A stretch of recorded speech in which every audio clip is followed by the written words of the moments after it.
Well, one night when I was living in Reading, I got off work, working at a restaurant, and like any other 23-year-old, I have a fifth meal and about 10:30 at night, and went over to a grocery store to go get some donuts.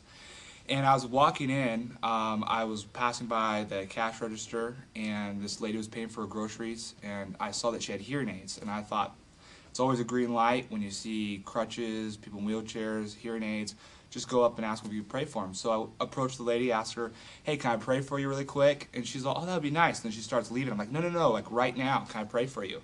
And she's like, "Okay, why not?" And I say, "Hey, why don't you just take out your hearing aids so we can see if God does anything? We'll know, we can see a difference right away."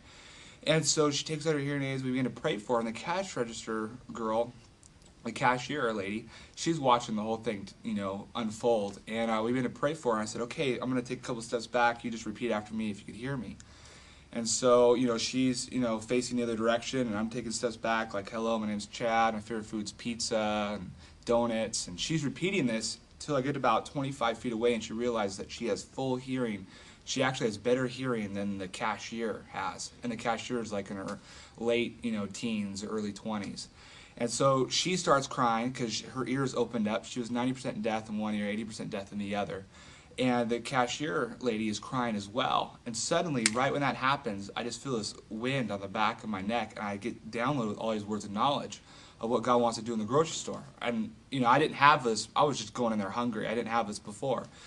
And so I go to the cashier and I say, "This is totally God. This isn't me. I mean, God just totally, opened this girl's ears, but God wants to do more in this grocery store. Is it all right if I get on the intercom and just share, and call out some words of knowledge?" And she's all, "Yeah." So she shows me how to use it. I say, "Attention all shoppers, God is in the building." And I begin to just tell what God's doing. And I had a lady that got healed. She shared what happened to her. And so I just started calling out words of knowledge, said, "Come to checkout 10." People started gathering around, about 20, 25 people. And it was amazing. And this one lady came with a motorized cart and said, "Do you think God could really heal me?" And I said, "Of course God can heal you. He's the healer." So I began to just explain a little bit about the gospel, about healing, signs and wonders. And then I had the lady that just got healed from her ears pray with me. And I said, "This is, Matthew 10:7 and 8.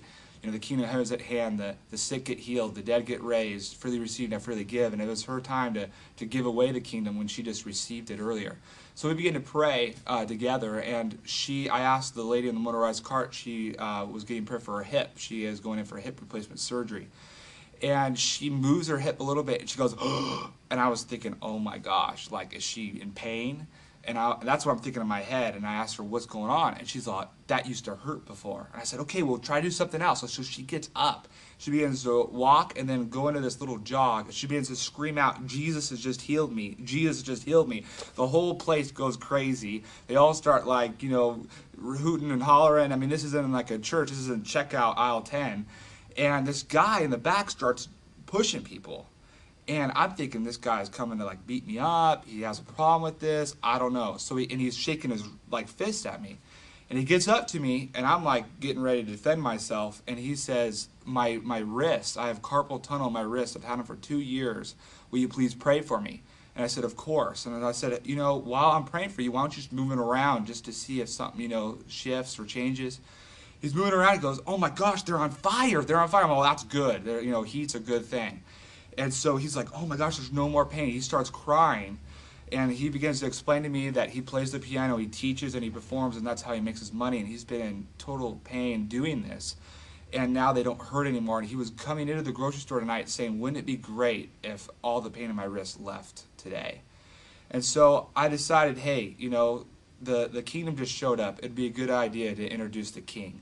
And so I just told everybody, Jesus didn't just die on the cross for these people to get healed, but to have a personal relationship with you. And that you could be best friends with the creator of the universe. And just gave a real simple gospel message. And I said, who wants that? Who wants to be best friends with the creator of the universe? And people's hands just came up, and I just led them to the Lord, prayed for them, and I walked out on cloud 9 for getting my donuts. But it was a fun night.